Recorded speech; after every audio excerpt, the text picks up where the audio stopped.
The billionaire's laughter echoed through the gold-trimmed dining hall, sharp enough to slice through the soft hum of clinking glasses. People turned. Faces tightened. And at the center of that uncomfortable silence stood a little boy, 8 years old, wide-eyed, clutching a tiny notebook where he wrote the words he could not hear. His mother, a quiet black waitress named Maya, watched from across the room, her hands trembling as the billionaire mocked the boy's attempts to sign a simple thank you. She had seen cruelty before, but not like this, not directed at her son, not delivered with that smug, polished smile. And in that moment, something inside her finally cracked open. Yet no one could have imagined how she would respond, or how her response would change everything. Hours earlier, the luxury hotel had been unusually loud for a weekday afternoon. A major business event was underway, meaning the dining hall had filled with high-profile investors, tech founders, and of course, the man whose fortune was so vast that rumors said he bought companies the way people bought coffee. His name was Donovan Hale. To most, he was untouchable. To Maya, he was simply another guest, another person she must serve with grace, professionalism, and the quiet strength she carried like armor. Her son, Liam, spent the afternoon quietly drawing in a corner booth. He always came after school, not because she wanted him to, but because she had no one else to watch him. And despite everything, he never complained. He always said being near her made him feel safe. He communicated mostly through signs, and when he needed to speak, he wrote. People usually found him adorable. Usually. Donovan first noticed Liam when the child timidly approached his table with a drawing, a sketch of the ocean, bright blue and full of movement. Liam had seen Donovan's yacht magazine lying open and thought the man might like it.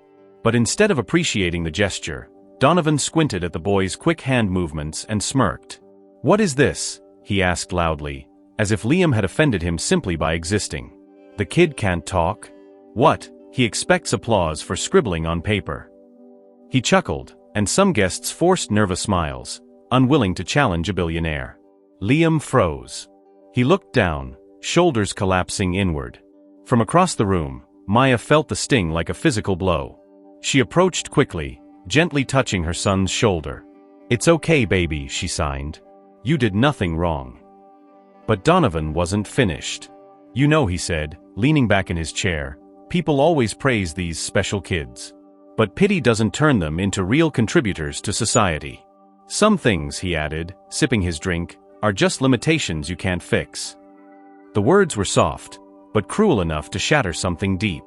Gasps rose from the tables around him. One woman whispered, "Did he really just say that?" Maya felt heat rising in her chest. But she stayed calm. She always stayed calm. It was the only way she knew to survive in a world that too often saw her as less. She guided Liam back toward the corner booth. He scribbled something on his notepad, pressing the pencil so hard it nearly snapped. "Why did he laugh at me?" Maya swallowed the ache in her throat. Her son wasn't fragile, but moments like this carved wounds that took years to heal. Just when she thought the humiliation was over, Donovan called out to her. "Hey, waitress," he said, waving his hand dismissively. "Next time, teach your kid not to interrupt grown-ups. Or better yet, keep him out of the dining room. It's distracting." The room went dead silent. All eyes shifted to her. Her pulse roared in her ears. She had endured subtle insults before, comments about her hair, her voice, her very presence. But this? Mocking her son, his disability, and then blaming her for it? Something in her steadiness buckled. She took one step toward him. Then another. Donovan smirked, expecting fear. But what he got was something entirely different. Because Maya had a secret, one that no one in the hotel knew, not her boss, not the staff, not even the guests watching with wide, expectant eyes. And that secret was about to turn the entire room upside down. Maya finally opened her mouth to speak, but the words that came out made the billionaire's smile vanish instantly. Before we dive deeper into this story, hit the like button and subscribe now. Here you'll find life-changing stories that will keep you inspired every single time. Maya's voice was calm, too calm. "Mr. Hale," she began, standing tall enough that even the chandelier light seemed to shift toward her, "before you insult my son again, you should know who you're talking to." A ripple went through the room. Donovan lowered his glass, eyebrows lifting with faint amusement. People expected her to apologize, to shrink, to smooth over the tension like she always did. But instead, Maya reached into her apron pocket and pulled out a thin, leather-bound notebook, one she had never shown anyone at the hotel. She placed it gently on the edge of his table. "You might want to read page 3, she said softly, her tone steady yet charged with something electric. Donovan raised an eyebrow. "And why would I?" "Because," she interrupted, "that page contains something you signed." His face flickered with confusion. He opened the notebook with a lazy grin, clearly expecting nothing. But the moment his eyes reached page 3, the grin cracked. His posture straightened. His hand tightened around the notebook. A few guests leaned closer, trying to glimpse what he saw. But only he could see the one thing he never expected, a signature that was unmistakably his, dated 3 years earlier, on a document stamped by a charity he once supported for PR reasons and abandoned soon after. And in that document, he had agreed to fund a small accessibility program for children with disabilities. A program Maya had applied to, twice, never receiving a penny because the foundation had been quietly dissolved just months after he made the promise. "You remember now?" Maya asked. Donovan's jaw worked silently.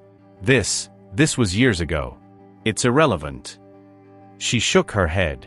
"Not irrelevant to the families you promised to help. Not irrelevant to the children you forgot. And definitely not irrelevant when you mock one of them to his face." Gasps broke out across the hall. Donovan's confidence wavered like a candle in wind. But Maya's calm didn't come from revenge. It came from truth she had carried alone for too long. Liam watched from the corner, eyes wide, gripping the booth seat with small trembling hands. He didn't know what the notebook meant. He only saw his mother transform into something powerful, unshakable. Donovan exhaled sharply and pushed the notebook away. "So what? You think waving old paperwork around will embarrass me? I can buy this entire hotel. I can buy 10 of them." "That's not what this is about," Maya said quietly. "Then what?" he snapped. She didn't speak. She simply reached for Liam's drawing, the ocean he had sketched so lovingly, and held it up between them. "This," she said. "My son made this because he saw your magazine and wanted to offer something kind. He communicates differently, yes. But he understands more than you think. And so do the people watching you right now." The room shifted. People who had stayed silent moments before now looked directly at Donovan, eyes sharp, judgment finally visible. Donovan swallowed. His voice was lower now. "I don't need a lecture from a waitress," she finished for him. He hesitated, too long. That was when Maya leaned in slightly and said something no one expected, words that cut without cruelty, without anger, but with truth and dignity so pure it left the room breathless. "Respect doesn't come from money," she said. "It comes from how you treat people who can't give you anything in return." A soft murmur swept through the guests. Donovan's face flushed under the weight of their stares. For a moment, he looked almost human, vulnerable, even. Maya stepped back, ready to walk away, but Donovan suddenly stood, blocking her path. The room tensed again. "Maya, wait," he said. She turned slowly. "Yes, Mr. Hale?" He opened his mouth, then closed it again, as if searching for the right words. For the first time, uncertainty clouded his perfectly polished image. But before he could speak, before he could attempt anything, his phone lit up on the table with a message preview that made his expression collapse completely. 3 words. 3 words that changed everything. 3 words that Maya saw reflected in his eyes even before she glimpsed the screen. The message read, "Your foundation exposed." Donovan's face drained of color as he stared at the glowing screen, its harsh white light reflecting off his suddenly shaken features. For a man who prided himself on control, of markets, companies, people, those 3 words felt like the floor cracking beneath him. Your foundation exposed. His throat tightened. The guests around him sensed something shift, something deeper than embarrassment. And for the first time since Maya had known him, Donovan looked afraid. Truly afraid. Maya didn't move. She stood still, her posture poised, her eyes steady. She didn't enjoy watching him falter. She wasn't that kind of person, but she understood that moment mattered. It was as if life had finally interrupted him with the consequences he had spent years outrunning. Donovan swallowed hard and locked his gaze on her.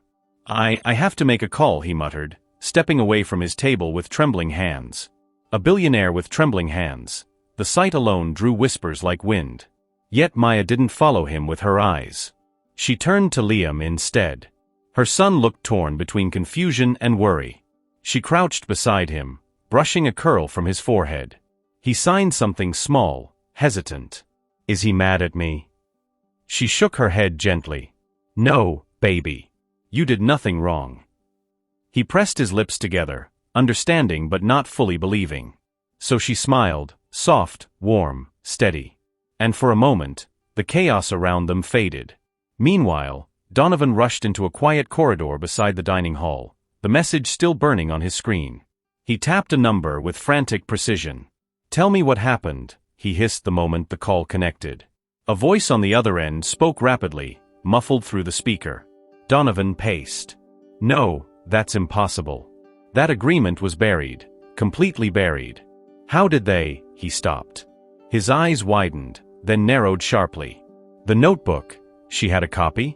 But how would she even? His voice cracked mid-sentence. He turned slowly, as if suddenly piecing together a puzzle he never intended anyone to solve. Back in the dining hall, whispers grew into waves. Guests pulled out their own phones, checking the news. A woman gasped aloud as a headline flashed across her screen. Billionaire Donovan Hale accused of shutting down disability program he publicly funded. Others exchanged looks, some shocked, some quietly satisfied. For years, people had suspected his philanthropy was mostly for show. Now, those suspicions were evolving into something tangible. Maya wasn't reading the news. She didn't even know what angle the story had taken. All she could feel was the weight of the room shifting around her, and the tightening of her son's small fingers around her wrist. Her manager approached nervously. Maya, are you sure you're okay? Do you want to head to the back for a minute? She shook her head. I'm fine. But she wasn't. She was steady, yes. But inside, emotions collided, anger, relief, fear of how Donovan might react next, fear that she might lose her job for confronting someone so powerful. Yet beneath all of that, there was something else. Something she hadn't felt in a long time. Pride. Not in herself, but in Liam. His kindness, his bravery. Even when mocked, he had offered beauty. Suddenly, the corridor doors swung open and Donovan re-entered, no longer polished, no longer composed. His shoulders slumped slightly, as if the weight of the message had grown heavier with each passing second. He approached Maya slowly. Guests turned instantly. Phones lowered. The room held its breath. Maya, Donovan began, his voice strained, I need to talk to you. Privately. She straightened. If it concerns my job, you can speak here. He shook his head quickly. It's not about your job. His gaze drifted to Liam, hesitant, almost apologetic, before returning to her. It's about your application, he said. The dining hall froze. My application? Maya echoed, confused. Donovan nodded once, shame flickering across his features. I remember it now. Your proposal, your idea for a community program. The one that would help children like your son learn to communicate with confidence, to navigate the world, to be seen. I remember reading it. Maya felt her heart lurch painfully. But you rejected it. No, Donovan whispered. I didn't. He swallowed hard. Someone else did. Someone I trusted to manage the foundation. Someone who assured me every promise was fulfilled. He closed his eyes briefly, then opened them with a raw honesty she had never seen in him. Maya, that program should have been funded. It should have existed. You were right. Her breath caught. He took a slow step closer, humility grounding every movement. And I want to fix it. Donovan lifted his phone toward her, revealing an email draft with a subject line that made Maya's knees weaken. Immediate approval, full funding for Maya Thompson's program. Maya stared at the screen as if it might be another trick. Her fingers hovered, trembling, over the edge of the table. The email on Donovan's phone was clear. Every word screamed opportunity, redemption, and validation. Full funding. Immediate approval. All the resources she had fought years to secure, now placed at her fingertips by the very man who had mocked her son minutes ago. The room seemed to hold its collective breath, waiting for her reaction, and for the first time, Maya felt the weight of every sleepless night, every denied application, every whispered insult come together in a single, almost surreal moment. Her heart raced, not just for herself, but for Liam, whose small hand still gripped her apron, eyes wide and shimmering with curiosity. She looked up at Donovan, searching his eyes for any hint of insincerity, but found only honesty, raw and unpolished. "Are you serious?" she asked softly. He nodded, swallowing past the embarrassment, the fear, the shame. "Completely serious. I've been blind to the consequences of my inaction. I thought I could handle philanthropy like it was just numbers and press releases. But I was wrong. You've reminded me what it's really about: people, children, hope." His voice wavered. Guests whispered among themselves, some with admiration, some in disbelief. They had come expecting scandal, confrontation, perhaps a dramatic scene. Instead, they were witnessing something far rarer: humility and accountability. Donovan Hale, the untouchable billionaire, was owning up to his failure. Maya's gaze softened as she glanced at Liam. He signed quickly, a mixture of excitement and disbelief. "We did it." She knelt beside him and whispered, "We're about to, baby. We're about to make a difference." She glanced back at Donovan. "But words alone aren't enough. This program needs structure, staff oversight, real action." "Then we'll do it together," Donovan said, determination flickering through the nerves he hadn't known he could feel. He handed her the phone, and Maya read through the email once, twice, making mental notes of the immediate steps: contracts, agreements, timelines. The magnitude of what lay ahead threatened to overwhelm her, yet a fierce thrill rose through her veins. For the first time, she felt power, not in dominance, not in wealth, but in purpose. Then, just as relief began to settle, a soft commotion arose near the entrance. One of the guests, a philanthropist who had been quietly observing the exchange, stepped forward. She was older, regal in a way that demanded attention without speaking loudly. "Maya Thompson," she said, her voice calm but commanding, "I want to be part of this program. Your vision is extraordinary. If you'll allow me, I can connect you with educators, therapists, even media contacts to amplify your reach. Your son is lucky to have you." Liam's eyes sparkled as he signed quickly, "She believes in me." His tiny voice bubbled through the gestures, innocent and unrestrained. Maya felt a lump in her throat. She had fought for recognition for years, only to be dismissed time and again. Yet here, at the intersection of courage, justice, and chance, she saw what possibility could look like.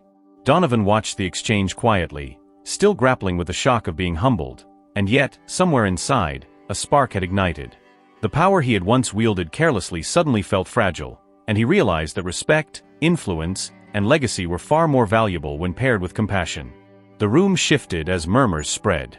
Journalists who had been observing from the corner began typing frantically, documenting a narrative entirely different from what they had expected.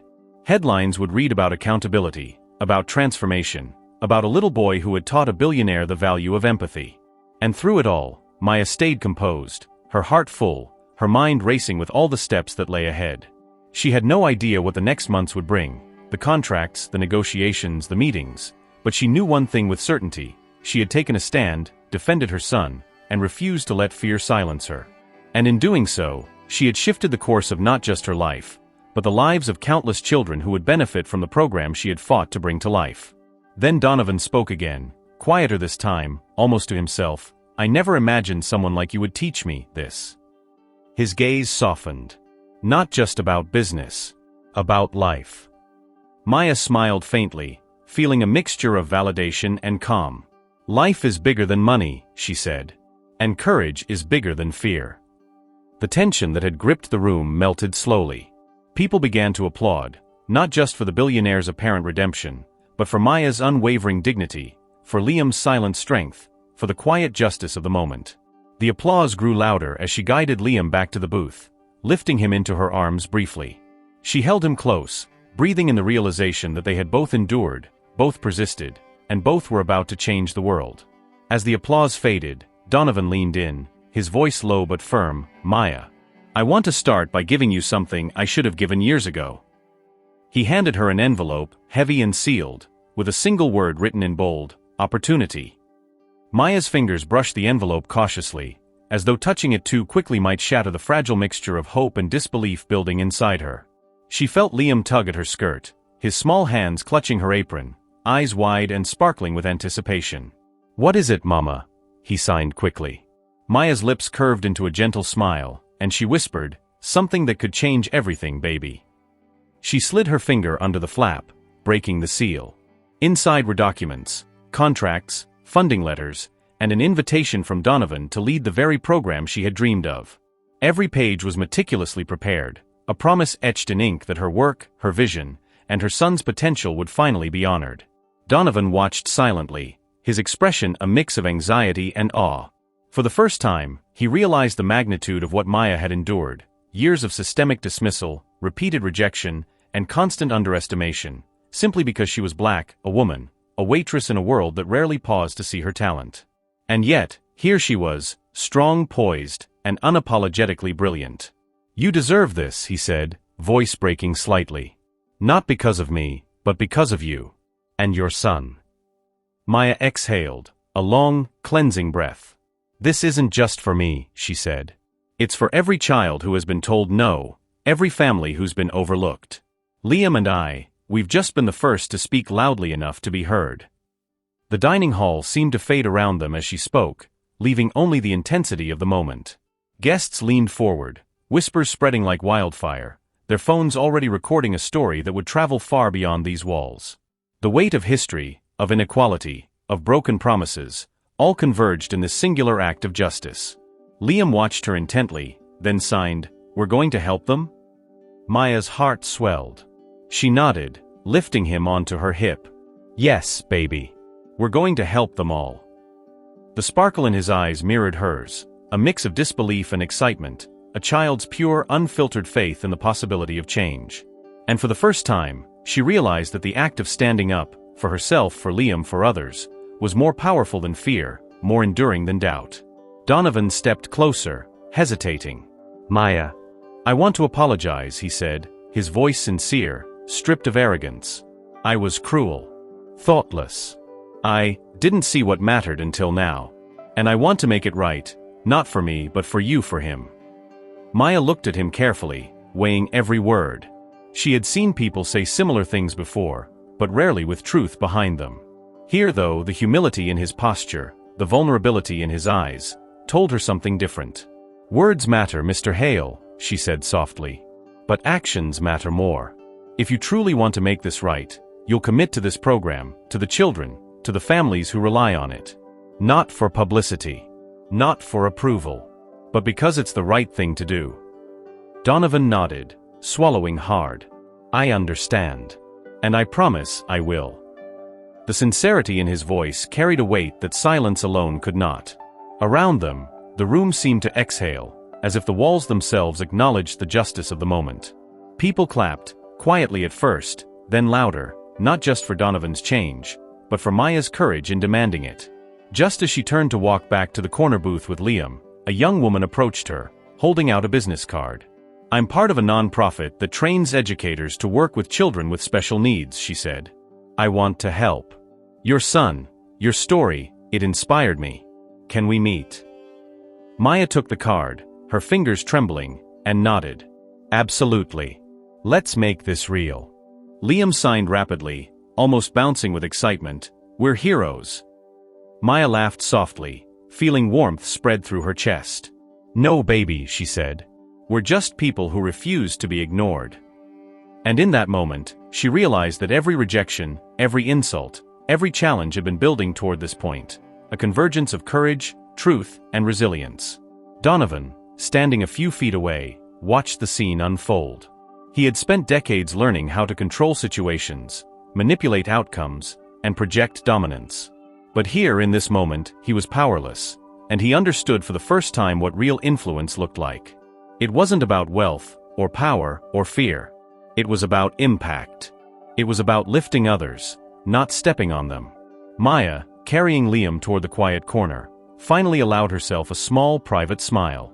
She had turned confrontation into opportunity, fear into action, and mockery into triumph. And as she glanced back at Donovan, she saw something in his eyes, a glimmer of genuine respect that no amount of money could buy. As the room buzzed with whispers and excitement, Donovan quietly stepped forward, extending his hand to Maya with a simple question that would change the course of both their lives. "Will you let me be part of this journey?" Maya paused, feeling the weight of Donovan's hand extended toward her. It was a gesture that symbolized more than collaboration. It represented a choice. She could accept it, trusting in his newfound sincerity, or she could refuse, maintaining the independence she had fought so fiercely to claim. Liam's small hand rested against her leg, his eyes wide and expectant, his trust unwavering. Maya drew a slow breath, letting the moment settle over her. This was more than business. It was about integrity, about showing her son that standing up for what is right always leads somewhere, even if the path is steep and unpredictable. Finally, she took his hand, her fingers closing around his with quiet strength. Donovan's grip was firm, but it carried a softness he had never known to express. "Then let's do it," she said, her voice calm but filled with purpose. "Together, we can make sure no child is ever ignored again." A murmur of surprise swept through the guests, whispers of admiration and disbelief mingling as they realized the billionaire was being guided not by ego or image, but by the truth and courage of a woman he had underestimated. The moment felt almost cinematic. Liam clapped his hands softly, bouncing on the balls of his feet, his excitement contagious. He signed eagerly, "We can really help everyone." Maya smiled down at him, feeling a surge of warmth and pride. For years, she had feared that her son's quiet nature, his inability to speak, would make him invisible in the world. Now she saw clearly that his quiet strength had been the catalyst for change, that it had sparked courage in her and even stirred humility in someone who had never truly understood it before. Donovan led Maya and Liam toward the table, pulling out chairs for them with unusual attentiveness. He spoke to the guests, announcing that the program would officially launch immediately, funded fully by him and supported by community partners. His voice was steady, tinged with genuine emotion. "This program," he said, "is dedicated to children like Liam, and to the families who fight every day to give them the opportunities they deserve. It's time to do better, and Maya Thompson will lead the way." Applause erupted, louder and more heartfelt than anything Maya had ever experienced in her life. Guests who had been skeptical, expectant of spectacle or drama, now stood in admiration. Cameras flashed, journalists scribbled notes, and Maya felt a lightness she had never known, joy that was not born of wealth or fame, but of justice and truth prevailing. Liam's eyes shone with wonder, and he clutched her hand tightly, signing rapidly, "We're heroes together." Maya laughed softly, lifting him into her arms and holding him close. "No baby," she whispered, "we're just people who never gave up." She felt his small arms wrap around her neck, a gesture of love and gratitude that anchored her completely in the moment. It was in that embrace she realized something profound. Courage wasn't loud or flashy. It was persistent, patient, and unwavering, like the steady pulse of life that refused to bend before injustice. Donovan watched, silently moved. For the first time in decades, he understood what it meant to witness real heroism. Heroism born not from wealth, status, or power, but from empathy, perseverance, and love. He had entered the dining hall expecting indulgence, perhaps a little amusement at mocking a child. He left understanding that influence could be wielded with integrity, that mistakes could be corrected, and that true legacy was built on lifting others. Maya set Liam down gently and smiled at Donovan. "This is just the beginning," she said. "We have a lot of work to do, but if we do it right, we can change lives. All of them." Donovan nodded solemnly, inspired by her vision, moved by her resilience, and motivated by the chance to finally act with purpose. As the evening wore on, the dining hall transformed from a place of tension into one of celebration, a quiet triumph shared among those who had witnessed it. Guests left, still murmuring about the incredible turn of events. Journalists drafted headlines about courage, redemption, and the transformative power of empathy. Yet for Maya, the world beyond the hotel doors was no longer intimidating. She had faced mockery, prejudice, and doubt, and emerged not only victorious but empowered, ready to build a future where children like Liam would never be overlooked. That night, as Maya tucked Liam into bed, he signed one final message: "We changed the world, Mama." She kissed his forehead, tears streaming silently down her cheeks, and whispered, "No baby, we're just getting started." And in that small quiet room, with her son finally feeling seen and respected, Maya understood that her courage had not only reshaped their lives, it had inspired change that would ripple far beyond what they could imagine. In the months that followed, the program launched successfully, touching hundreds of lives. Donovan Hale became an advocate for genuine change, forever altered by the courage of a black waitress and her deaf son who reminded him that respect, empathy, and action were worth far more than any fortune. And Maya, standing proudly beside Liam, knew that their journey had proven one undeniable truth: Even in a world built on power and privilege, bravery, kindness, and unwavering integrity could silence doubt, rewrite destiny, and ignite hope in ways that money could never buy. If you enjoyed this story, give this video a like, subscribe to the channel, share this video and tell us in the comments, what part of this journey moved you the most? Here's another story waiting for you. I'm sure it will change the way you see the world. Thank you for watching. See you in the next one.